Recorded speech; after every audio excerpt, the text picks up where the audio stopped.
مسلمان خاتون کے بارے میں بات کریں گے کہ ایک مسلمان عورت کو کیسا ہونا چاہیے۔ قرآن مجید میں اللہ سبحانہ وتعالی مسلمان عورت، مومن عورت، فرما بردار عورت اور دیگر صفات پر مشتمل خاتون کی صفات مردوں کے ساتھ ساتھ کچھ یوں بیان کرتے ہیں۔ سورۃ الاحزاب کی آیت نمبر 35 میں اللہ تعالیٰ فرماتے ہیں، یقیناً مسلمان مرد اور مسلمان عورتیں، مومن مرد اور مومن عورتیں، فرما بردار مرد اور فرما بردار عورتیں، سچ بولنے والے مرد، سچ بولنے والی عورتیں، صبر کرنے والے مرد اور صبر کرنے والی عورتیں، خشوع کرنے والے مرد اور خشوع کرنے والی عورتیں، صدقہ دینے والے مرد اور صدقہ دینے والی عورتیں، روزہ رکھنے والے مرد اور روزہ رکھنے والی عورتیں، اور اپنی شرمگاہوں کی حفاظت کرنے والے مرد اور شرمگاہوں کی حفاظت کرنے والی عورتیں، اور اللہ کو بہت زیادہ یاد کرنے والے مرد اور بہت زیادہ یاد کرنے والی عورتیں۔ ان سب کے لیے اللہ نے بخشش اور بہت بڑا اجر تیار کر رکھا ہے۔ سورۃ الاحزاب کی اس آیت سے پتہ چلتا ہے کہ اللہ سبحانہ وتعالی مسلمان عورتوں سے کچھ چیزوں کا تقاضا کرتے ہیں۔ کچھ خوبیاں ایسی ہیں کہ جو اگر ان میں پائی جائیں تو وہ پسندیدہ خواتین ہو سکتی۔ حقیقت یہ ہے کہ یہ دنیا اللہ نے بنائی ہے، ہمیں بھی اللہ نے بنایا ہے اور ہم نے واپس بھی اسی کے پاس جانا ہے۔ ہم سب کو یہ سوچنا چاہیے کہ جب ہم واپس اس کے پاس پہنچیں گے، اس کے سامنے کھڑے ہوں گے، تو اس وقت وہ ہماری کس بات سے خوش ہوگا؟ کیا ہم اس دن کے لیے اپنے آپ کو تیار کر رہے ہیں؟ اپنے اندر وہ مطلوبہ صفات پیدا کر رہے ہیں، وہ اخلاق پیدا کر رہے ہیں کہ جو اس کو پسند ہے، جو اس کو چاہیے اور جس کے بارے میں وہ سوال کرے گا اور جو اس سے ملاقات کے وقت اس کو راضی اور خوش کر دے گا۔ ہم سب کو گاہے بگاہے اپنے آپ سے یہ پوچھنا چاہیے، چونکہ ہم اس دنیا میں رہتے ہیں، ہمارے چاروں طرف ہمیں دنیا ہی نظر آتی ہے، لہٰذا ہم وہ بننے کی کوشش کرتے ہیں جو دنیا کے لوگوں کو پسند ہے، جس کی دنیا کی مارکیٹ میں ویلیو ہے، اور ہم یہ بھول جاتے ہیں کہ یہ دنیا ان کی نہیں، یہ بھی ہماری طرح عارضی طور پر اس دنیا میں رہ رہے ہیں۔ تو بجائے اس کے کہ ہم لوگوں کے سیٹ کیے ہوئے کرائیٹیریا کے مطابق اپنے آپ کو ڈھالیں اور لوگوں کی پسند کے مطابق ہم اس دنیا میں رہیں، ہم کیوں نہ اس رب کی مرضی اور اس کے بتائے ہوئے طریقے کے مطابق اس دنیا میں رہیں کہ جو ہی ہمارا یہ سفر اپنے اختتام کو پہنچے، اور ایک دن تو پہنچنا ہی، اختتام ہو جائے گا ایک دن، وہ دن لازماً آ کر رہے گا۔ تو اس دن کے لیے مجھے تیاری کرنی ہے کہ اس دن مجھے خوش کرنے والی، میرے لیے سکون اور آرام کا باعث کون سی چیز ہوگی۔ اس دن میرے ساتھ جو سلوک کیا جائے گا وہ کس بنیاد پر ہوگا۔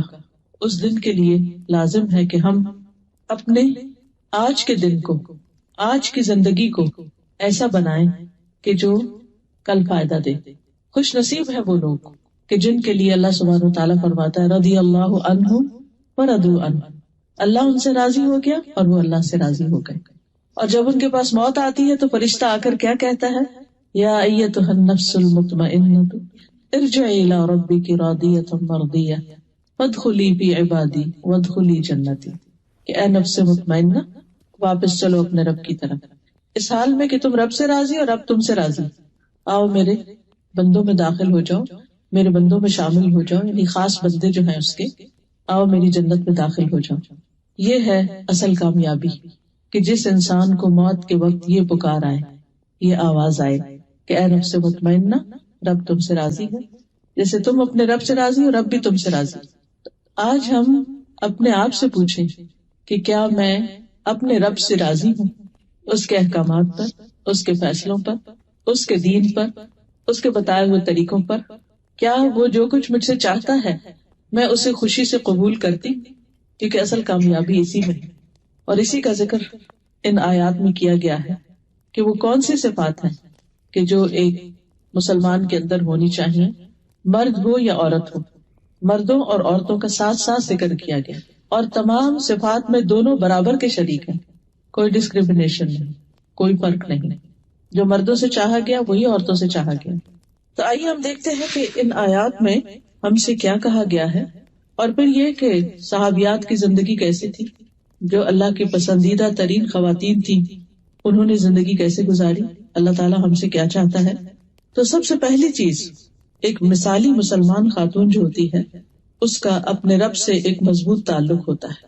فرسٹ اینڈ فور موسٹ اپنے رب کے ساتھ ون آن ون کنیکشن، اپنے رب پر ایمان لانا اور اس کے دین کو، اس کے بتائے ہوئے طریقہ زندگی کو خوشی سے قبول کرنا. تو سب سے پہلی چیز ایمان ہے، اور اس میں ہم دیکھتے ہیں کہ سب سے پہلی عورت جو نبی صلی اللہ علیہ وسلم پر ایمان لائی وہ حضرت خدیجہ رضی اللہ تعالی عنہا ہے.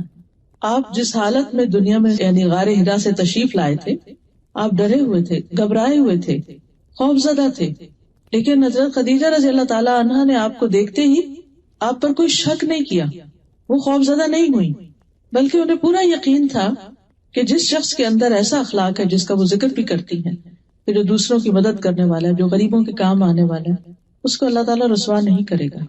اور آپ نے جب بتایا انہوں نے کیا دیکھا کہ فرشتے کو اس طرح دیکھا اور ان کو کیا دیا گیا، اقرا بسم ربک الذی خلق، تو فوراً آپ پر ایمان لے آئے. نبی صلی اللہ علیہ وسلم نے فرمایا وہ مجھ پر اس وقت ایمان لائی جب لوگوں نے میرا انکار کیا، میری اس وقت تصدیق کی جب لوگ میری تکذیب کر رہے تھے، اپنے مال سے میری اس وقت مدد کی جبکہ لوگوں نے مجھے اس سے دور رکھا. تو یہ ہے حضرت خدیجہ ہمارے لیے ایک بہترین رول ماڈل کہ جو اللہ کے رسول صلی اللہ علیہ وسلم کو، جبکہ آپ اپنی کسی بہت بڑی قوت کی حالت میں نہیں تھے، ایک پریشانی کی حالت میں تھے، لیکن اس کے باوجود جو کچھ انہوں نے کہا اس کو مان لیا، اس پر ایمان لائی. پھر اسی طرح ہم دیکھتے ہیں کہ ان سے بھی پہلے کچھ ایسی خواتین ہیں کہ جنہوں نے اپنے ہی ایمان کی حفاظت کی، جن میں سر فہرست حضرت آسیہ کا نام ملتا ہے جو فرعون کی بیوی تھی. وَضَرَبَ اللَّهُ مَثَلًا لِّلَّذِينَ آمَنُوا امْرَأَتَ فِرْعَوْنَ اذ قالت رب ابن لی عندک بیتا فی الجنہ. ایمان لانے والوں کے لیے اللہ تعالیٰ فرعون کی بیوی کی مثال پیش کرتا ہے جب اس نے دعا کی اے میرے رب میرے لیے اپنے پاس جنت میں گھر بنا دے. وہ ایک عام خاتون نہیں تھی، وہ کوئی عام نہیں خاتون تھی. حضرت آسیہ جو تھی وہ ایک بادشاہ کی بیوی تھی، ناز و نام میں پلی تھی، ایک محل میں رہتی تھی، دنیا کی ہر نعمت ان کو میسر تھی. ایسا نہیں تھا کہ وہ کوئی ڈپرائیوڈ خاتون تھی یا کسی مصیبت کی باری تھی یا ان کی زندگی میں کوئی بہت پریشانیاں تھی جس کی وجہ سے انہوں نے دین کا راستہ اختیار کیا. آج کل تو ہمارے ہاں یہی سمجھا جاتا ہے نا کہ جس کو سب کچھ ملا ہوا ہے، جس کے پاس ساری نعمتیں ہیں، اسے کیا ضرورت ہے کہ وہ اللہ اللہ کرے. یہ تو وہ لوگ کرتے ہیں کہ جو کسی مشکل کا شکار ہوتے ہیں. لیکن حضرت آسیہ کے پاس سب کچھ تھا، اس کے باوجود جب انہیں جنت کا پتہ چلا، اللہ سبحانہ وتعالیٰ کی پہچان ہوئی، تو دنیا کی چیزیں انہیں حقیر نظر آئیں کہ تو کچھ بھی نہیں. ان کے پاس وہ سب کچھ تھا جو ایک عورت خواب دیکھ سکتی، یعنی جس کا ایک عورت تصور کر سکتی. لیکن حقیقت یہ ہے کہ جس شخص کا آخرت پر ایمان ہو جاتا ہے، جو جنت کی نعمتوں کو جان لیتا ہے، تو اس کے لیے پھر دنیا بہت حقیر ہو جاتا ہے. اس کی منزل پھر دنیا نہیں رہتی. وہ دنیا میں تو بس جیتا ہے اور اپنی ضرورت پوری کرتا ہے. اس کے خوابوں کی منزل پھر جنت ہو جاتی اور اس کے لیے وہ کچھ بھی قربان کر سکتا ہے. اور یہی وہ خاتون ہے کہ جنہوں نے دعا کی رب ابن لی عندک بیتا فی الجنہ، اے میرے رب میرے لیے اپنے پاس جنت میں گھر بنا دے. اور کہتے ہیں کہ جب انہیں ایمان لانے کی بنا پر تکلیفیں دی گئی، ان پر طرح طرح کا ظلم و ستم کیا گیا، ان کے ہاتھوں پہ میخیں گاڑ دی گئی، کیل لگا دیے گئے اور ان کو دھمکیاں دی گئی کہ تم اگر نہیں باز آتی تو تمہارے ساتھ بہت برا سلوک کیا جائے گا. تو حدیث میں آتا ہے کہ جب انہوں نے اللہ سے یہ دعا مانگی کہ اللہ مجھے ظالم لوگوں سے چھٹکارا دے، تو اللہ تعالیٰ نے جنت میں ان کے گھر سے پردہ ہٹا کر ان کو وہ گھر بھی دکھا دیا کہ جس کی وہ دعا مانگ رہی تھی. پھر ہم دیکھتے ہیں کہ ایمان اور اسلام کے بعد جو خاص خصوصیت ہے وہ ہے اطاعت گزاری کی. والقانتین والقانتات، کہ مومن عورت جو ہوتی ہے وہ اپنے رب کی اطاعت کرنے والی ہوتی، رب کی بات مانتی اور ہمیشہ مانتی. قنوت جو ہوتا ہے اس میں دوام ہوتا ہے، ہمیشگی ہوتی ہے، یعنی کبھی دل چاہ تو مان لیا، کبھی نہیں چاہ تو نہ مان، کسی جگہ مان لیا اور کسی جگہ چھوڑ دیا اللہ کا حکم نہیں. قانتین وہ ہوتے ہیں کہ جو ہمیشہ ہر جگہ ہر موقع پر اللہ کی بات کو پریفرنس دیتے ہیں، اللہ کی اطاعت کرتے ہیں. اور اس میں ہم دیکھتے ہیں حضرت مریم کی مثال. قرآن مجید میں اللہ تعالیٰ فرماتے ہیں وَمَرْيَمَ ابْنَتَ عِمْرَانَ الَّتِي أَحْصَنَتْ فَرْجَهَا فَنَفَخْنَا فِيهِ مِنْ رُوحِنَا وَصَدَّقَتْ بِكَلِمَاتِ رَبِّهَا وَكُتُبِهِ وَكَانَتْ مِنَ الْقَانِتِينَ. اور عمران کی بیٹی مریم کی مثال اللہ نے دی جس نے اپنی شرمگاہ کی حفاظت کی، تو ہم نے اس میں اپنی ایک روح پھونک دی، یعنی عیسیٰ علیہ السلام کے ساتھ وہ پریگننٹ ہو گئی، اور اس نے اپنے رب کی باتوں کی اور اس کی کتابوں کی تصدیق کی، ان کو سچا مانا۔ وَكَانَتْ مِنَ الْقَانِتِينَ، اور وہ اطاعت گزار لوگوں میں سے تھی، یعنی اللہ کی بات مانتی تھی، اللہ تعالیٰ کی اطاعت کرتی تھی۔ جو بھی ان پر امتحان آیا، جو بھی بوجھ ان پہ ڈالا گیا، جو بھی حکم ان کو دیا گیا، اس میں انہوں نے کچھ بھی انکار نہیں کیا، وہ اطاعت کرتی چلی گئی۔ پھر اسی طرح ہم دیکھتے ہیں کہ حضرت ہاجرہ ابراہیم علیہ السلام کی بیوی، کہ جن کو ابراہیم علیہ السلام نے دودھ پیتے بچے کے ساتھ مکہ کی ایک وادی میں چھوڑا، اور جب وہ چھوڑ کر جا رہے تھے تو وہ پوچھ رہی تھی کہ آپ ہمیں یہاں چھوڑ کے جا رہے ہیں، یہاں تو کوئی بھی نہیں، آپ ہمیں یہاں چھوڑ کے جا رہے ہیں۔ ابراہیم علیہ السلام پیچھے مڑ کے بھی نہیں دیکھ رہے تھے، پھر آگے چلے گئے، پھر وہ پیچھے گئی، پھر آخر انہیں خود ہی خیال آیا کہ ابراہیم علیہ السلام تو اللہ کے بڑے اطاعت گزار ہیں، کہ اللہ ہی کا حکم ہوگا تو یہ ایسا کر رہے ہیں، کہنے لگے کیا اللہ نے آپ کو ایسا حکم دیا؟ تو جب انہوں نے کہا کہ ہاں، کہنے لگے پھر اللہ ہم کو ہرگز ضائع نہیں کرے گا، اور وہ خوشی سے اس جگہ پر ایک بچے کے ساتھ تنہا رہ گئی۔ یہ کوئی معمولی بات نہیں ہے، وہ مکہ آج کا مکہ نہیں تھا، وہاں ماں اور بیٹے کے سوا کوئی تیسری مخلوق نہیں تھی، حتیٰ کہ پرند چرند بھی نہیں تھی، کیونکہ پانی نہیں تھا، جہاں پانی نہیں ہوتا وہاں لائف ہی نہیں ہوتی۔ پھر جب زمزم اللہ سبحانہ وتعالیٰ نے ان کو عطا کیا تو پانی کی وجہ سے پھر پرندے آئے، پرندوں کو دیکھ کر راہ گزرتے مسافر بھی آ گئے۔ لیکن یہ اطاعت کی کتنی بڑی مثال ہے، بہت بڑی قربانی۔ اور یہ بھی آپ دیکھیے کہ مصر کی رہنے والی تھی، ایک ترقی یافتہ ملک تھا، اور ایک بادشاہ کے پاس تھی جس نے حضرت سارہ کے ساتھ برا سلوک کرنا چاہا، تو اللہ سبحانہ وتعالیٰ نے اس کے اوپر یعنی اس کو روک دیا ان کی دعا سے۔ حضرت سارہ نے جب دعا کی اور پھر جب وہ وہاں سے جانے لگے ابراہیم علیہ السلام، تو بادشاہ جیسے اس زمانے میں تو انسان بھی بکتے تھے اور انسانوں کو ایسے بھیڑ بکریوں کی طرح تحفے میں دے دیتے تھے، تو حضرت ہاجرہ کو اس بادشاہ نے، جو مصر کا بادشاہ تھا، اس نے ابراہیم علیہ السلام کو تحفے میں دیا تھا۔ اب یہاں آپ دیکھیے کہ ان کا نہ کوئی گھر ہے، نہ کوئی خاندان، نہ کوئی رشتہ دار، کوئی بھی نہیں، نو ون، اس قدر آئسولیشن۔ ہم دیکھیے کہ کینیڈا میں آنے کے بعد جب سب کچھ لوگوں کو مل جاتا ہے، کیوں ڈپریشن میں چلے جاتے ہیں، کیوں دکھی رہتے ہیں، کیوں پریشان ہوتے ہیں؟ بھئی سب کچھ ہے، اب اور کیا چاہیے؟ وہاں پاکستان میں تو سسرال بھی تنگ کرتا تھا اور رشتے دار بھی پریشان کرتے تھے، اور جاب بھی بہت اچھی نہیں تھی، گھر بھی بہت اچھا نہیں تھا، یہاں تو وہ سب مسئلے حل ہو گئے، اب تو کوئی مسئلہ رہنا نہیں چاہیے۔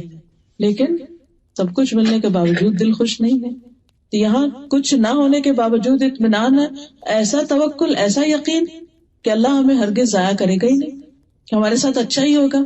اس کو کہتے ہیں اسلام، کہ اللہ کے فیصلوں پہ سر تسلیم خم کر دینا، راضی ہو جانا کہ میں اس پر راضی ہوں۔ پھر اسی طرح ہم دیکھتے ہیں کہ نبی صلی اللہ علیہ وسلم سے بہت سی صحابیات نے بیعت کی تھی جب وہ مسلمان ہوئی، اور ان سب نے بھی جو خاص طور پر ایمان اور اسلام اور اطاعت کے اوپر بیعت کی تھی، کہ جو جو شرائط ان کے سامنے رکھی گئی انہوں نے سب کی سب تسلیم کر لی۔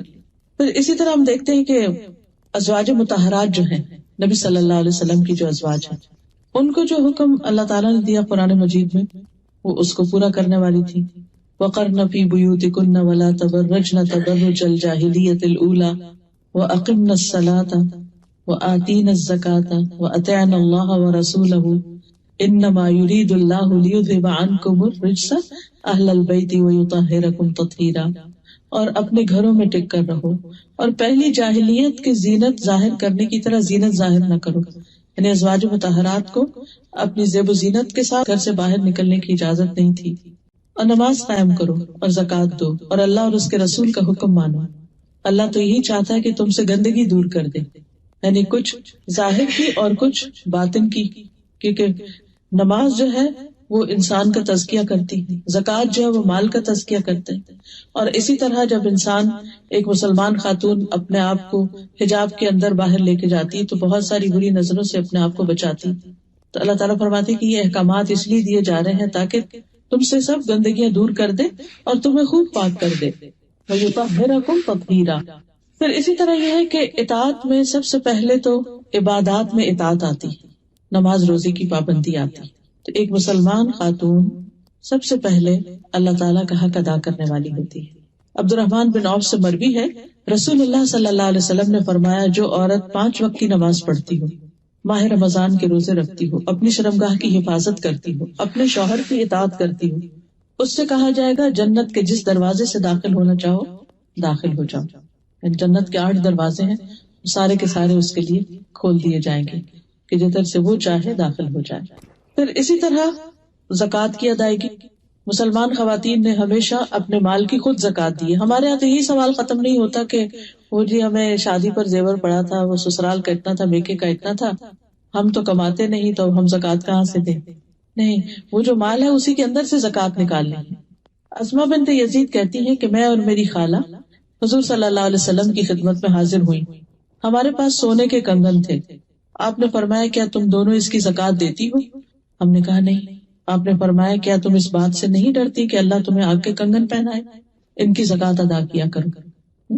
تو ایک مسلمان خاتون کے پاس جو زیور ہوتا ہے، جو مال ہوتا ہے، یعنی 7.5 تولے سونا یا 52.5 تولے چاندی جو ہے، اس کے برابر اگر کرنسی ہے یا یہی دھاتیں ہیں تو ان پر سال گزر جائے تو زکوٰۃ واجب ہو جاتی ہے۔ اور یہ عورت کی زکوٰۃ شوہر دے سکتا ہے، بیوی کی زکوٰۃ، لیکن اگر کوئی شوہر راضی نہیں تو بیوی سے زکوٰۃ ساقط نہیں ہوتی یہ سوچ کر کہ ہمارے پاس کچھ نہیں ہے، نہیں، وہ بہت کچھ ہے جس کی زکوٰۃ دینا ہے۔ پھر اسی طرح مسلمان عورت پر حج بھی فرض ہے۔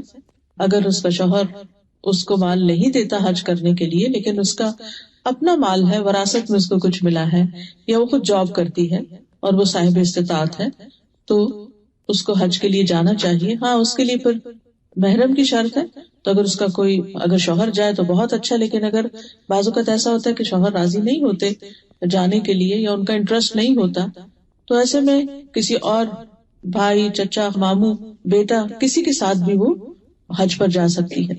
ام المومنین عائشہ رضی اللہ تعالیٰ عنہ کہتی ہیں کہ میں نے نبی صلی اللہ علیہ وسلم سے جہاد کی اجازت چاہی، آپ نے فرمایا جہادکن الحج، تمہارا جہاد حج ہے، یعنی یہ ایک مشکل کام ہے۔ اور ایک حقیقت ہے آج کے دور میں بھی، ابھی ریسنٹلی الحمدللہ اس سال میں نے حج کیا تھا، تو میں سوچ رہی تھی کہ وہ 5 دن جو منا اور عرفات اور مزدلفہ اور ان سب میں گزرتے ہیں، وہ اچھا بھلا جہاد ہے۔ اس میں جو بہت سارے اننون لوگوں کے ساتھ آپ ایک جگہ پر سوتے ہیں، کھاتے ہیں، ٹریول کرتے ہیں، ریچولز ادا کرتے ہیں، اور بیچ میں مرد بھی ہیں، عورتیں بھی ہیں، اور سخت دھوپ اور گرمی ہے، اور بعض اوقات آپ کو کوئی رائڈ نہیں ملتی، آپ کو واک لمبی لمبی کرنی پڑتی ہے۔ میری ایک جاننے والی ہے تو ان کو اتفاق سے خیمہ بہت پیچھے ملا، اور کسی وجہ سے وہ انہیں جانا تھا طواف کرنے کے لیے، تو کچھ خیمے میں بھول آئی۔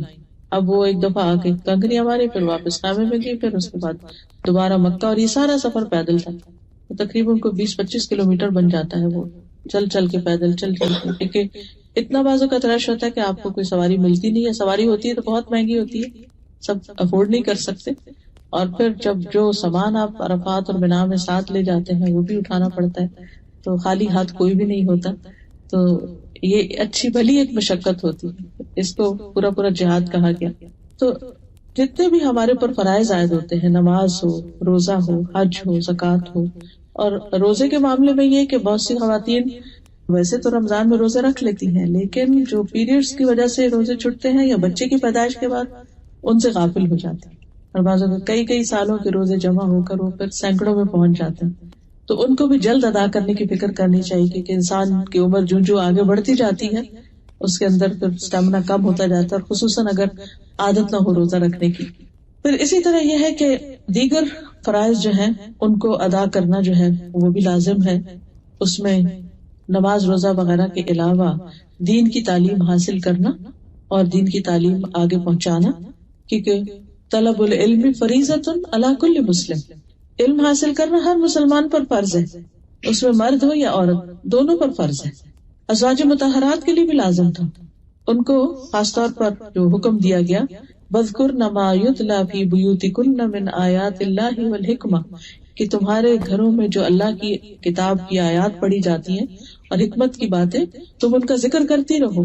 یعنی ذکر کرنے کے 2 معنی ہوتے ہیں، ایک ہے اپنے لیے ذکر کرنا، اس کا مذاکرہ کرنا، قرآن مجید کو حفظ کرنا، یاد کرنا، سیکھنا، پڑھنا، اور دوسرا ذکر کرنے کا مطلب ہے کہ دوسروں کے سامنے ذکر کرنا۔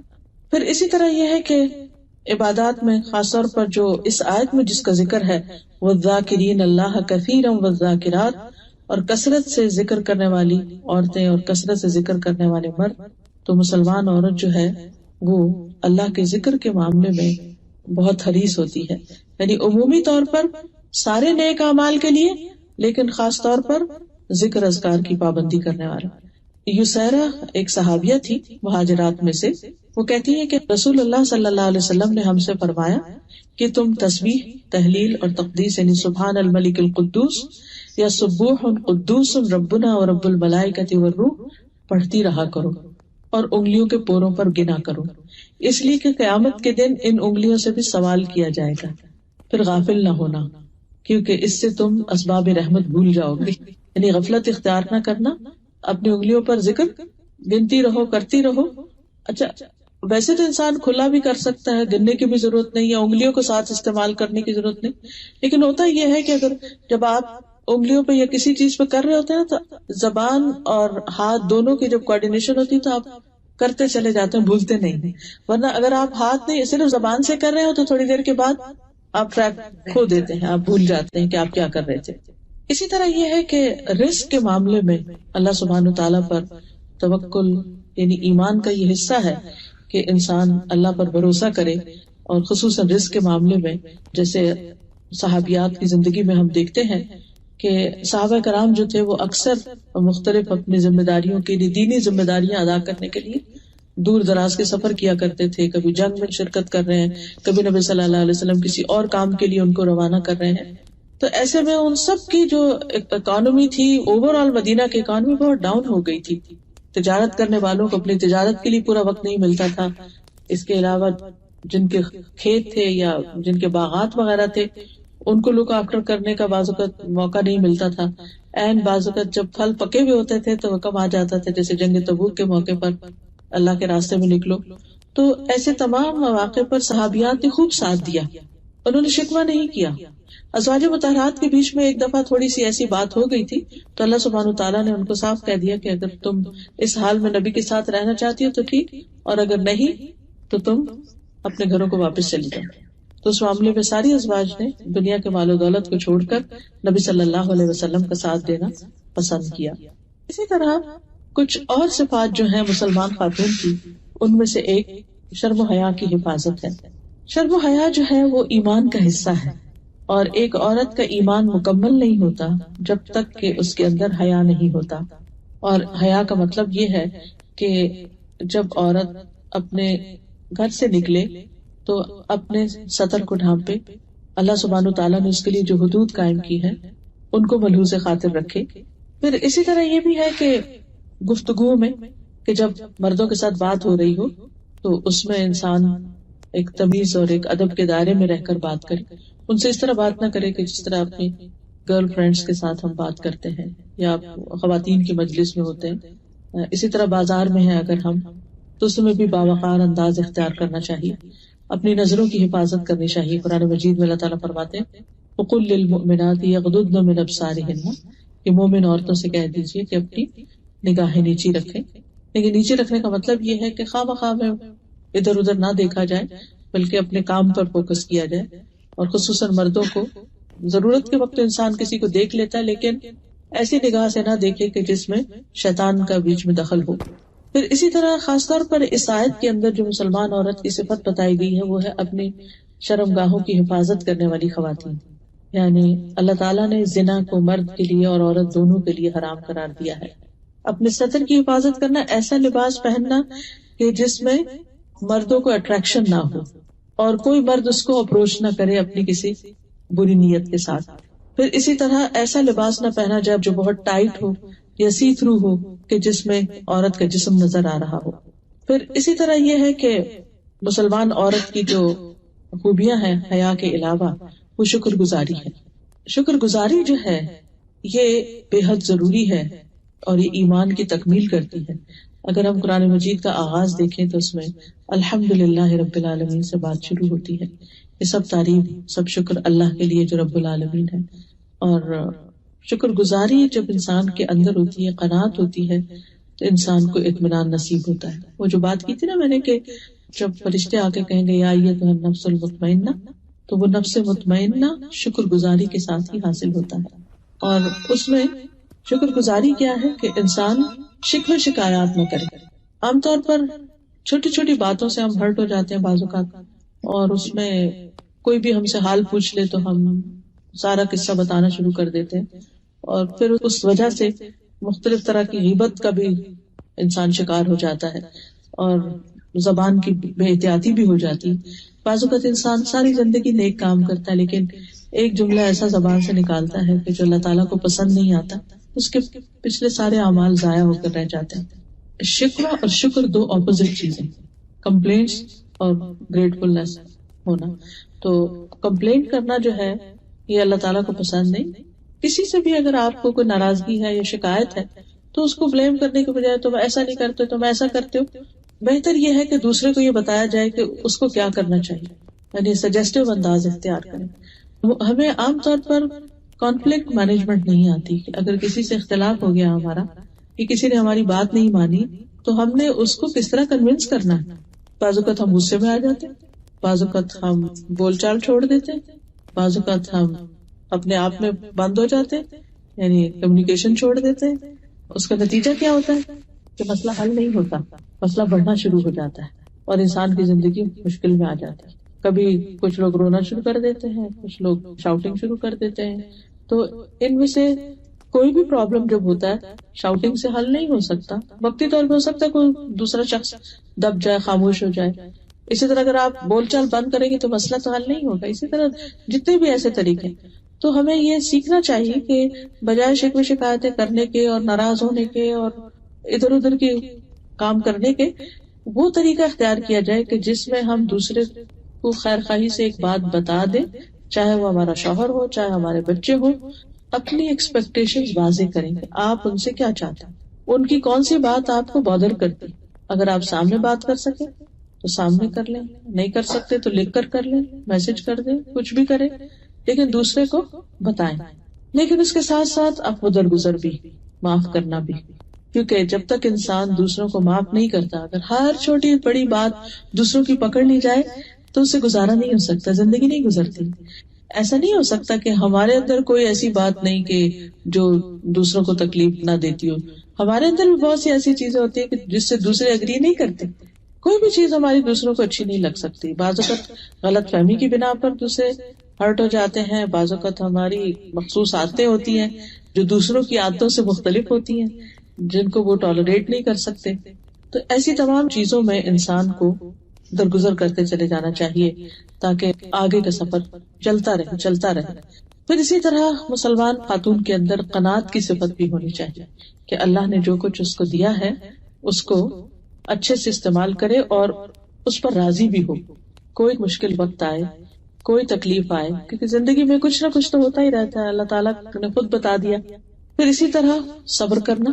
صبر کیا ہے کہ وَلَنَبْلُوَنَّكُمْ بِشَيْءٍ مِّنَ الْخَوْفِ، کبھی خوف ہوتا ہے، وَالْجُوعِ، کبھی بھوک ہوتی ہے، وَنَقْصٍ مِّنَ الْأَمْوَالِ، کبھی مال کم ہو جاتے ہیں، جاب چلی جاتی، بزنس ڈاؤن ہو جاتا ہے، وَالْأَنفُسِ، کبھی لوگ چلے جاتے ہیں، فوت ہو جاتا ہے کوئی، وَالثَّمَرَاتِ، کبھی آپ کا جو کام کا آؤٹ پٹ ہوتا ہے یا آؤٹ کم ہوتا ہے وہ نہیں آپ کو نظر آتا.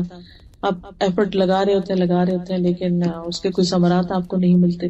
اور بعض اوقات لٹرل معنوں میں جو لوگ کاشتکاری کرتے ہیں وہ فصل اگاتے ہیں، ساری کی ساری ختم ہو جاتی، ضائع ہو جاتی، کچھ بھی نہیں آپ کو ملتا.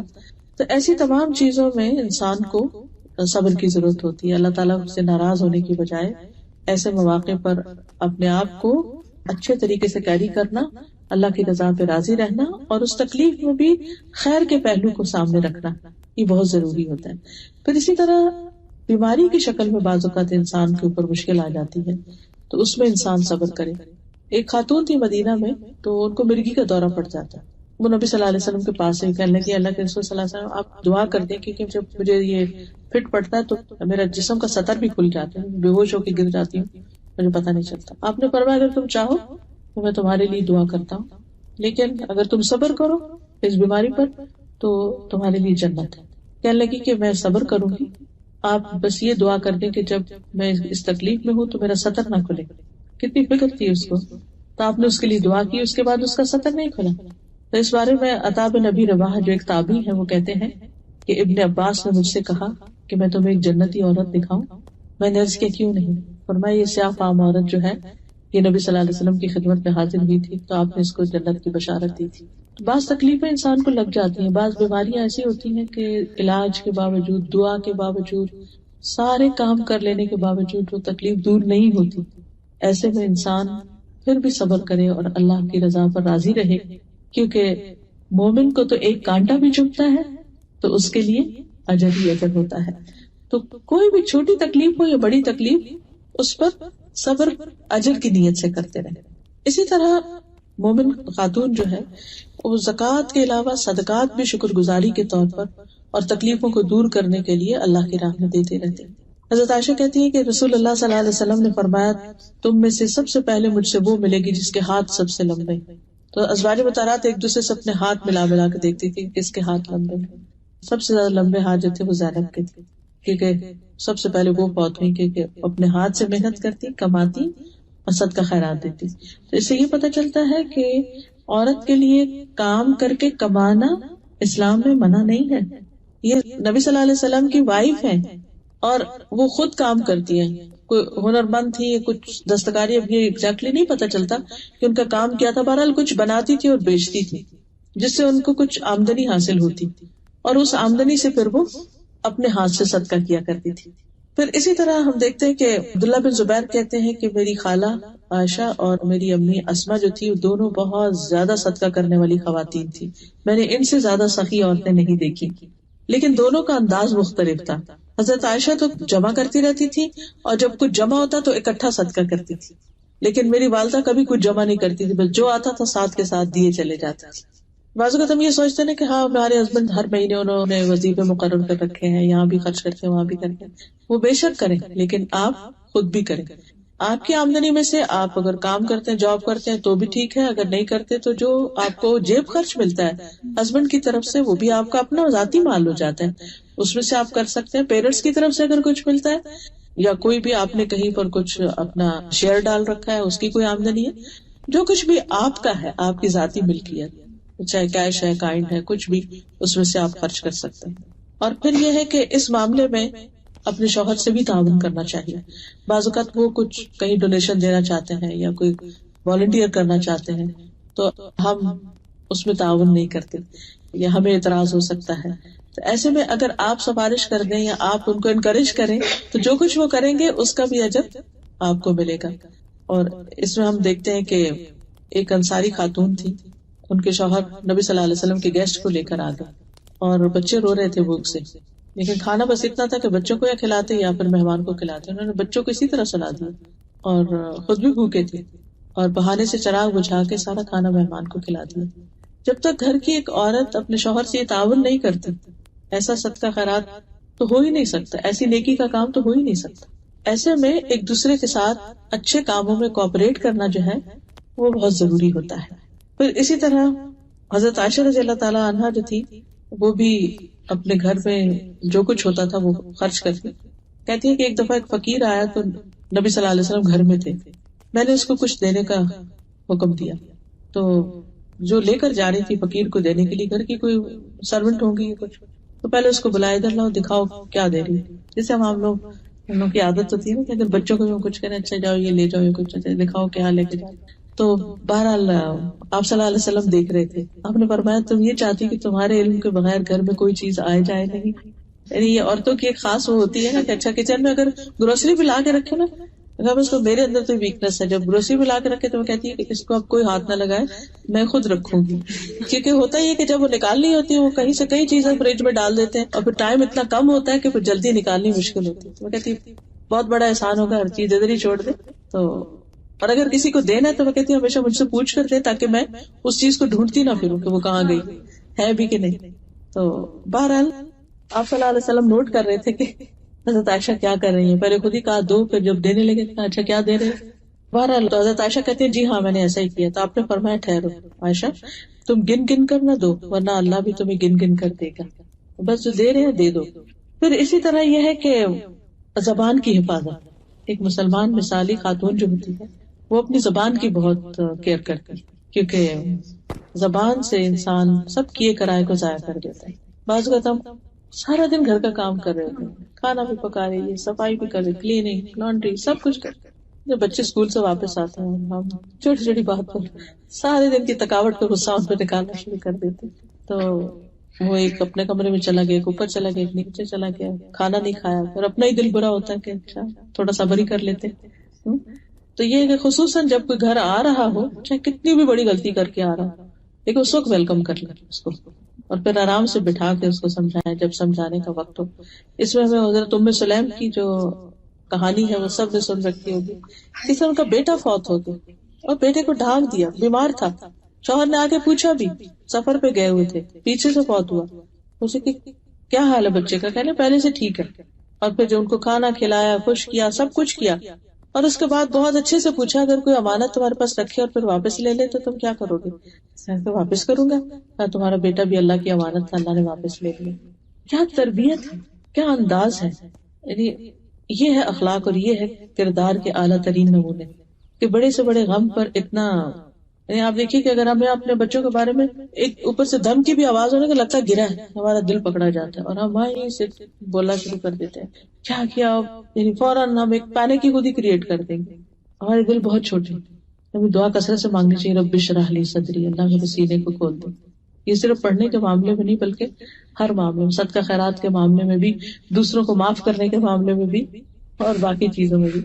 اور خاص طور پر یہ ہے کہ زبان سے کسی کو تکلیف نہ دی جائے۔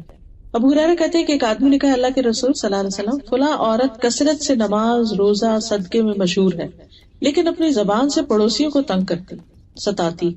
فرمایا وہ جہنمی ہے۔ نماز بھی پڑھ رہی ہے، روزہ رکھ رہی ہے، صدقہ کر رہی ہے، لیکن باتیں زبان کنٹرول میں نہیں۔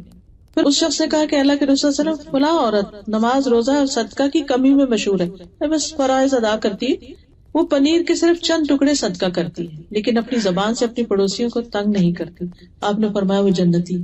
ایک زبان کتنا بڑا ڈفرنس کریٹ کر دیتی، اس پر کام کرنے کی ضرورت۔ لیکن صرف زبان کنٹرول نہیں ہو سکتی جب تک کہ دل کی اصلاح نہ ہو، کیونکہ زبان تو دل کا آئینہ ہے۔ ابن الجوزی نے کہا نا کہ امام ابن القیم الجوزی نے کہا کہ دل کی مثال ایک دیگ کی طرح ہے، زبان جو ہے وہ ایک چمچ کی طرح ہے، تو جو دیگ میں ہوتا ہے نا وہی چمچ باہر نکالتا ہے، کچھ اور نہیں آتا۔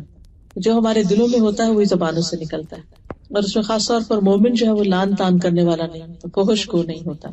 پھر اسی طرح کسی کی عیب جوئی نہ کی جائے۔ حضرت عائشہ نے ایک دفعہ حضرت صفیہ کے قد کے بارے میں کہا کہ ان کا قد چھوٹا ہے، وہ لفظ یوز کیا ایسا، آپ نے فرمایا کہ تم نے ایسی بات کی ہے کہ اگر سمندر میں ڈالی جائے تو سمندر کڑوا ہو جائے۔ پھر اسی طرح یہ ہے کہ صلہ رحمی، رشتہ داروں کے ساتھ بنا کے اچھا سلوک کرنا۔ اس میں خاص طور پر آپ صلی اللہ علیہ وسلم نے حضرت اسماء کو تاکید کی تھی کہ وہ اپنی والدہ کے ساتھ صلہ رحمی کرے، جبکہ وہ ابھی اسلام نہیں لائی تھی، لیکن مکہ سے صرف کسی مدد کے لیے اپنی بیٹی کے پاس آئی تھی، مدد لینے کے لیے۔ ام شریک انصار میں سے ایک غنی عورت تھی، مالدار عورت تھی، اللہ کے راستے میں بہت خرچ کرتی تھی، ان کے گھر میں بہت مہمان آتے تھے۔ آپ کو یاد ہوگا کہ جب ایک خاتون کو طلاق ہوئی تھی اور ان کو عدت گزارنا تھی اپنی، تو آپ صلی اللہ علیہ وسلم نے ان کا گھر تجویز کیا تھا، لیکن ساتھ ہی فرمایا کہ ان کے گھر میں لوگ بہت آتے ہیں تو تمہارا رہنا مناسب نہیں ہوا۔ پھر اسی طرح نرم دلی، نبی صلی اللہ علیہ وسلم نے خاص طور پر حضرت عائشہ سے کہا کہ اے عائشہ، اللہ سے ڈرنا اور نرمی اختیار کرنا، یعنی نرمی کو اپنے اوپر لازم کر لو، کیونکہ نرمی جس چیز میں ہوتی ہے اسے خوبصورت بنا دیتی، اور جس چیز سے کھینچ لی جاتی ہے اسے بدنما کر دیتی۔ پھر اسی طرح حقوق العباد میں سے یہ بات بھی ہے کہ دوسروں کے ساتھ اپنے پڑوسیوں کی، رشتہ داروں کی، باقی لوگوں کی خبر رکھنا کہ کس حال میں ہے، کسی مالی مدد کی ضرورت ہے ان کو، یا جسمانی مدد کی ضرورت ہے، کوئی بیمار تو نہیں، کسی کو اور کچھ مشکل تو نہیں۔ ابراہیم کہتے ہیں کہ میری بیوی بیمار پڑ گئی تو اس زمانے میں میں ام درداء کے پاس جایا کرتا تھا، یہ فقیہہ عورت تھی۔ جب میں جاتا تو وہ پوچھتی تمہاری بیوی کیسے، میں کہتا کہ بیمار ہے، تو وہ کھانا منگواتی اور میں کھانا کھاتا، کیونکہ گھر سے کھانا نہیں کھا کے آیا ہوتا تھا۔ اس کے بعد واپس آتا۔ ایک مرتبہ میں ان کے پاس آیا تو بولی اب اس کا کیا حال ہے؟ میں نے کہا تقریباً ٹھیک ہے۔ انہوں نے کہا جب تم کہتے تھے کہ وہ بیمار ہے تو میں تمہارے لیے کھانا منگواتی تھی، اور اب تم کہتے ہو کہ قریب قریب صحیح ہے تو اب میں تمہارے لیے کچھ نہیں منگواؤں گی۔ اسی طرح ایک خاتون تھی مدینہ میں، صحیح بخاری میں ان کا واقعہ آتا ہے، یہ ہر جمعے کو خاص کھانا بنا کر صحابہ کو کھلاتی تھی۔ سہل بن سعد کہتے ہیں ہمیں جمعے کے دن کی بہت خوشی ہوتی تھی۔ ایک بزرگ خاتون تھی، وہ چقندر کی جڑیں لے کر اپنی ہانڈی میں پکاتی تھی اور اوپر سے کچھ جو کے دانے